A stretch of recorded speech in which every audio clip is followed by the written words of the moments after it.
Hi guys, welcome to my channel. I know what you're thinking. Where is she coming from? Yeah. Well, I know I haven't posted for a long time, and I'm not even gonna try and explain, but all I wanna say is I have a reason. Reason being life wouldn't let me be great. I'm still not feeling the best, but I thought I should just go ahead and record this video and just try and put myself together. I'm still not feeling great, but it's all worth it. It's all gonna be worth it at the end. And you shall know what's up very soon. But it's for now, yeah, life won't let me be great. So, if you've watched my intro, I did say that I would testify and all that, not preach. So I'm here with a testimony. So it's been a year since I've been in America. Yes, I arrived here on the 1st of June 2015. So on the 1st of June 2016, that made 365 days. So I thought I should just come out here and just sort of talk about different things. Firstly, I did promise you that I would explain to you how I came to America and all that, and why I came to America. So this video is not gonna have an order. I'm sorry. I'm just gonna be talking about different things, and sorry if it's not in the right order, but I hope you do get the message. That's what matters. If you do get the message, that's what I want. So firstly, okay, I have my precious book here, my journal that I love so much. So if I look down, know that I'm looking at my notes because I did write some notes for myself. So first question is, how did I prepare to come to America? So firstly, I decided to come to America because I just felt like I could have a better life and make a better life for my family, because I was not able to find a job in South Africa. I was not able to do what I wanted to do. So I was just like, maybe a change of scenery is exactly what I need. So I heard about this au pair program, about this certain agency. I'm not gonna mention names because I just wanna respect people's privacies. But yeah, I heard about this au pair agency that my cousin was using, was trying to come to America with. So she told me about it, so I decided to join that. So when I joined that end of 2013, I believe, or beginning of 2014. So I went through the process, but mostly I prayed a lot about coming to America. My friend, this is a friend of mine in South Africa, Londi, a very good friend of mine. She introduced me to this church that was like so powerful. So that church used to be like Monday to Saturday, and then Sunday, the servant would say you must go to your own church. So she introduced me to that church, and I used to go to that church, and you sort of write letters and all that.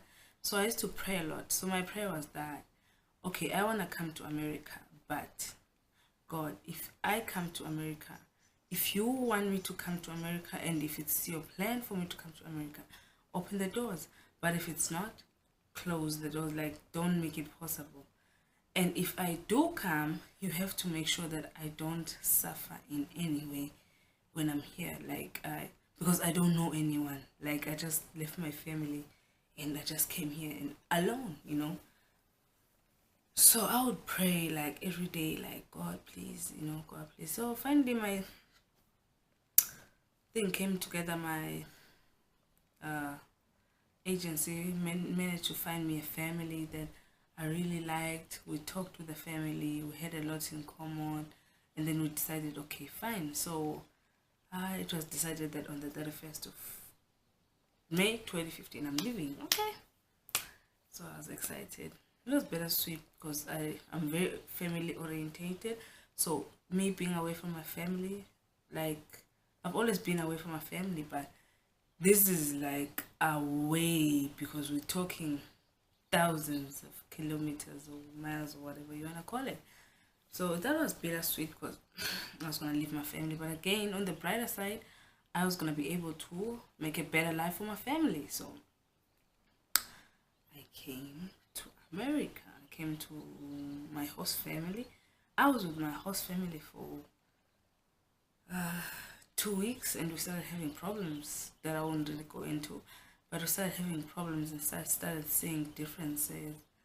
And so when that started, I really didn't have anyone to talk to because I didn't have any friends here, and I don't want to stress my family back home, with such, because they wouldn't know what to do, and that would hurt them because I'm so far. There's no help they can really give me, you know.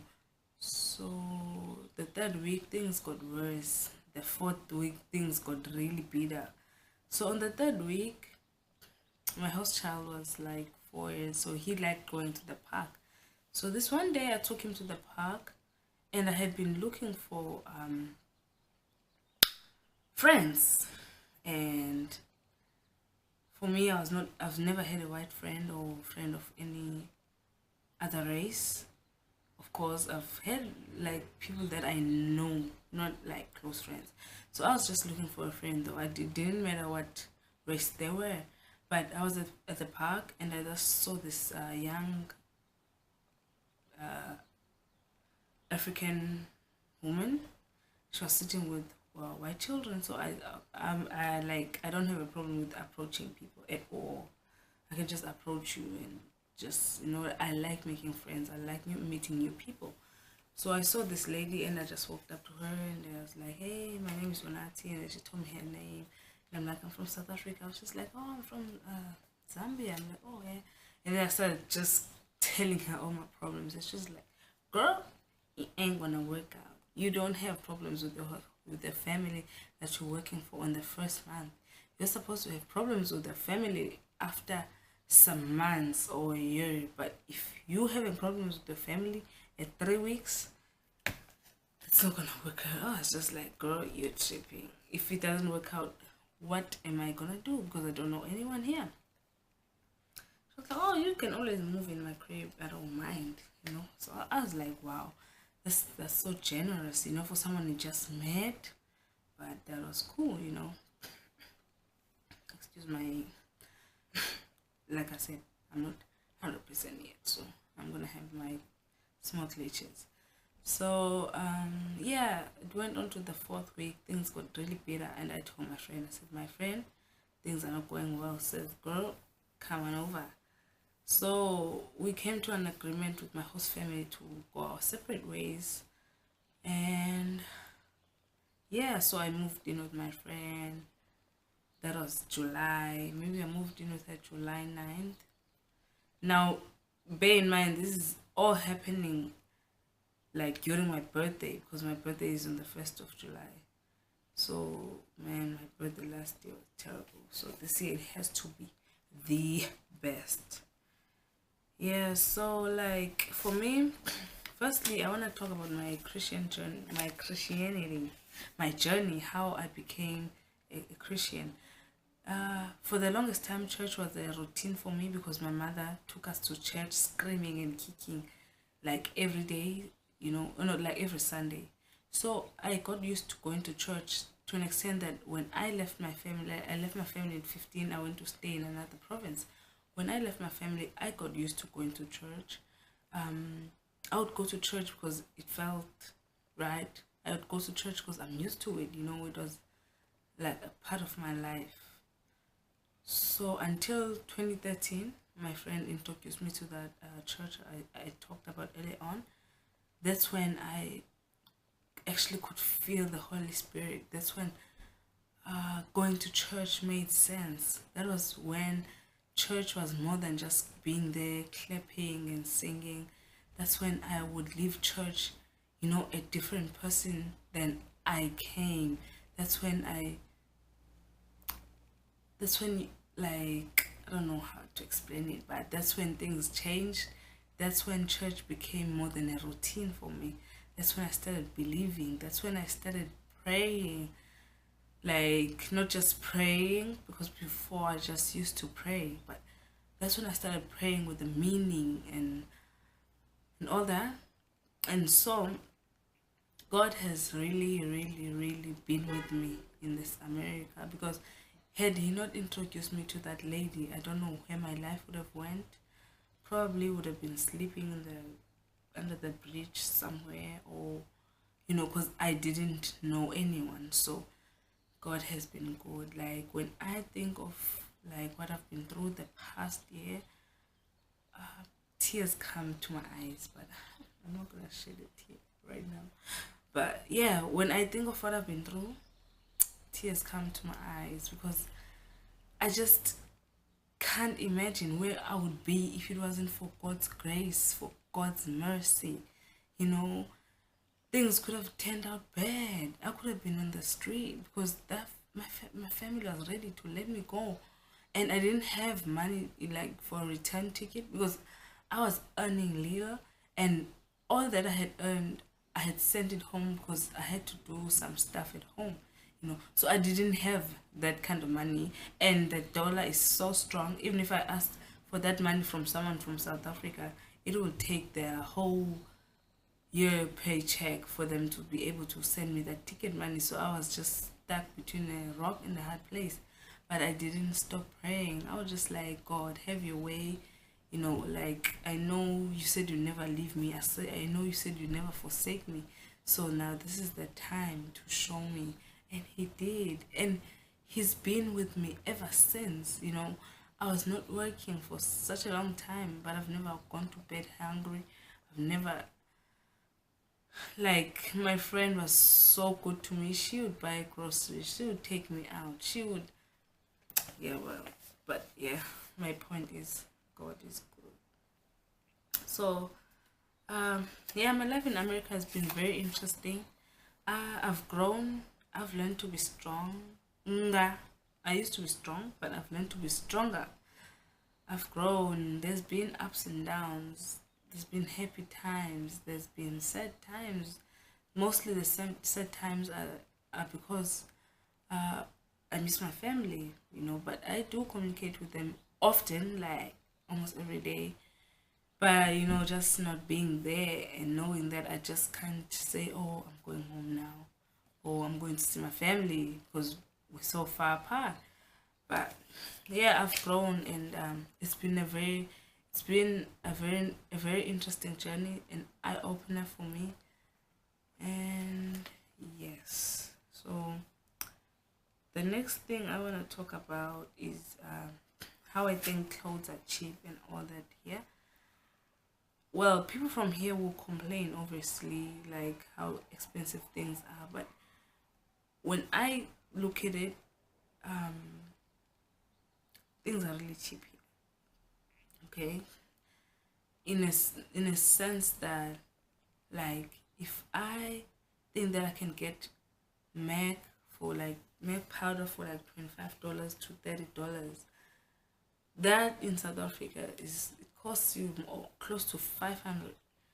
Of course, not converting. If I convert, yes, it becomes the same. But if I'm not converting and I look at the prices for the things here, things are really cheap. Like your Nikes, your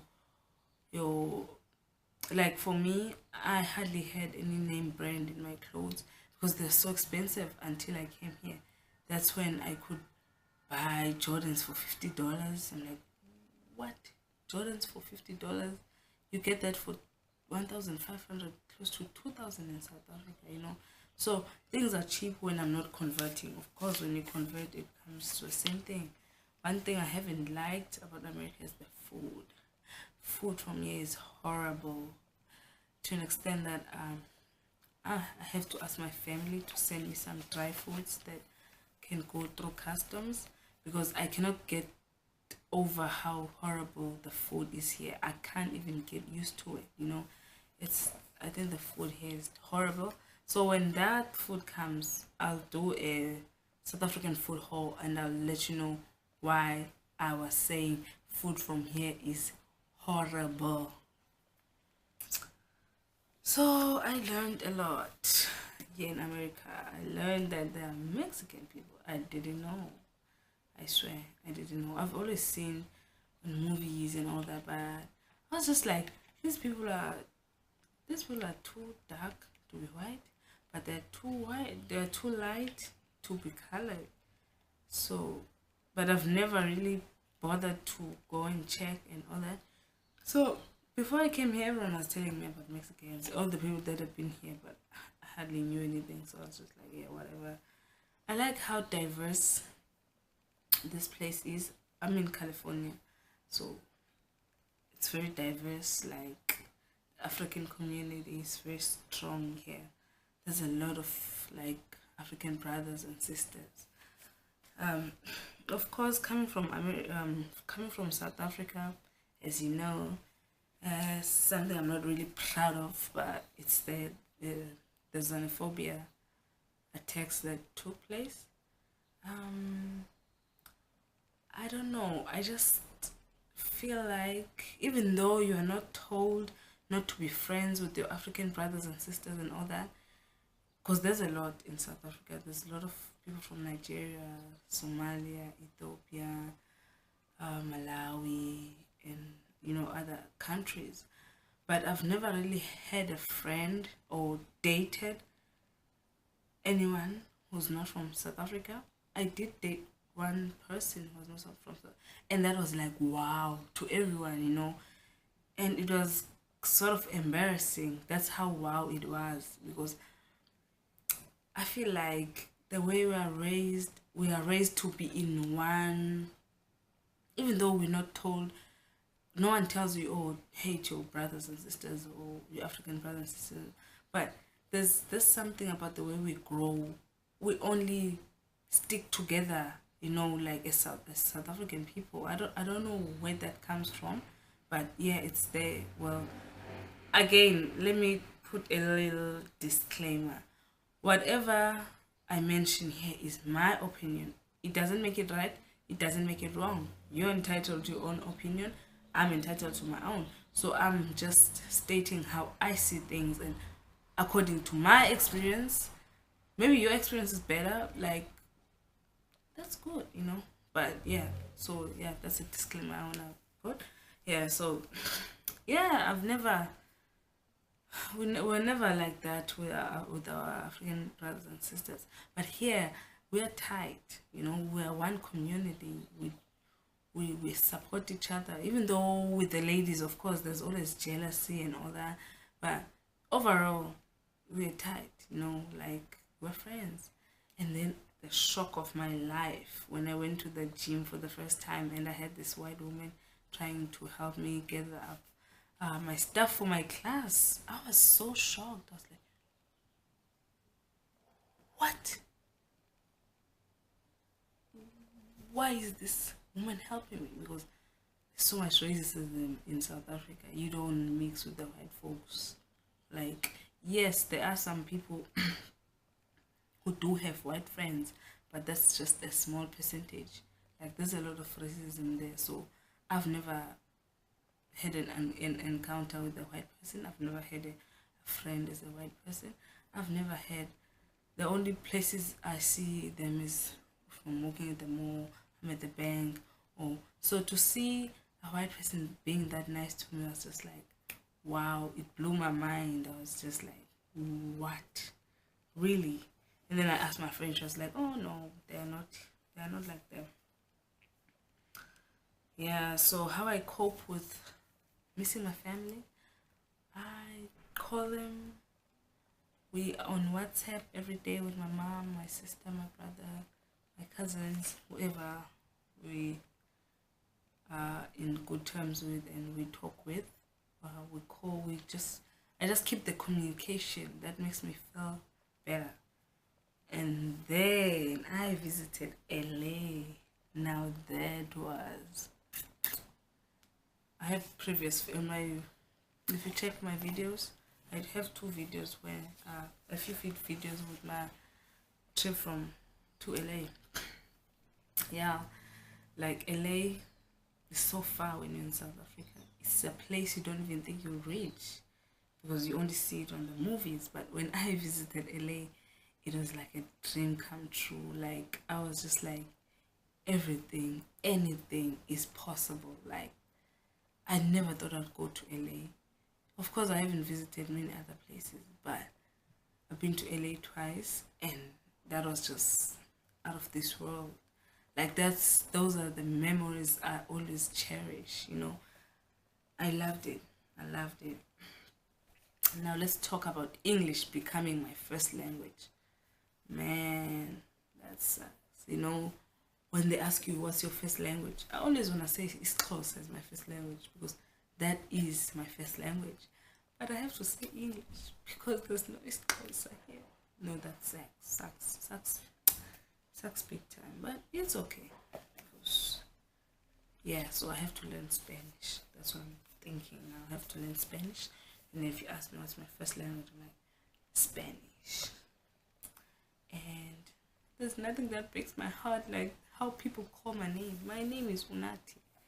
But people will be like, Unati.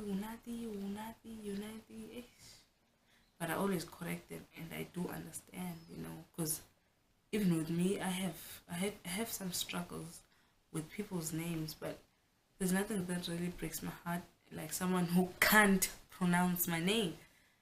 But I am patient. It's okay. And then, yeah, on that xenophobia topic, I didn't even think my life I would be married to. I'll be with someone who's not from South Africa, but I'm currently married to my husband, whom I love very much. He's from Sierra Leone.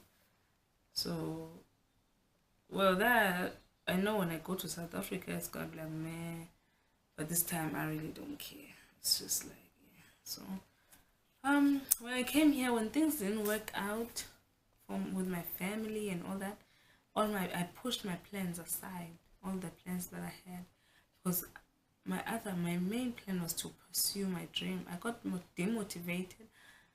I just felt like things were not working out for me, so I just pushed everything aside, and I just chilled, and I just lived every day as it comes, But it's just, but yeah, I am slowly getting back to that.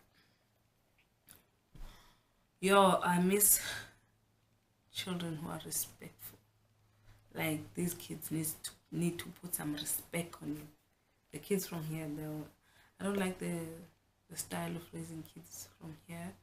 Like you call a child and then they're like, what? Man, if my mother calls me and I say what, she'll take me back exactly where I came from. So that really bothers me a lot because like my life is here now since I'm married. Obviously I'm gonna start my new family here and everything of mine will be based here. But I'm really not happy about the style of raising kids here.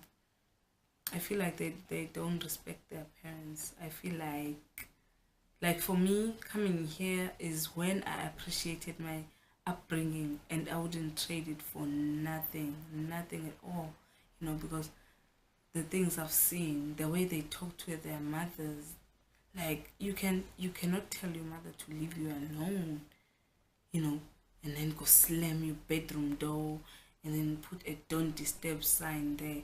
My mother will break the door down and break me after. Yo, that's, yeah, well, yeah, so life in America, yeah, has been very interesting. I just thought I'd come with this video. 365 days in America. God is still at work. I cannot wait to see where He's destined for me to be.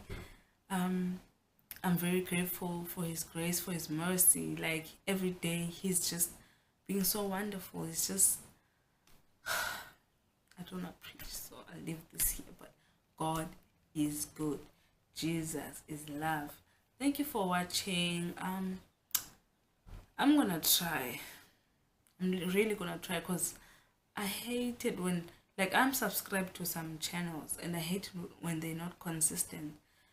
And I know I don't have a lot of subscribers, which is not a problem for me because I'm not doing this for subscribers. I'm just doing this for me. You know, it's my hobby.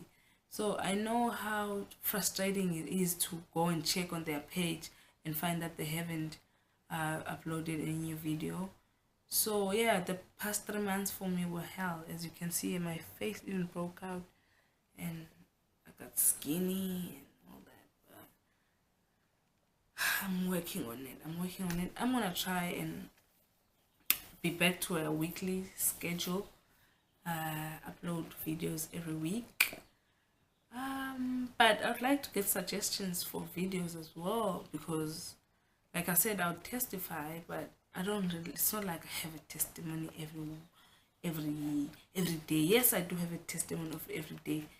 Waking up is a testimony, but testimony is like I need something like this one. You know, that's the testimonies I like to do because they show that there's hope. They show that God is there. They show that the miracles that happened in those days can still happen now. And He's still the same God. His love is still unfailing and all that. So I'm always open to, doing new things, learning new things. As my journey continues, I still want to travel. I still want to see new places. I still want to experience new things. So if you have any suggestions for any video or any question or anything, please leave it down below.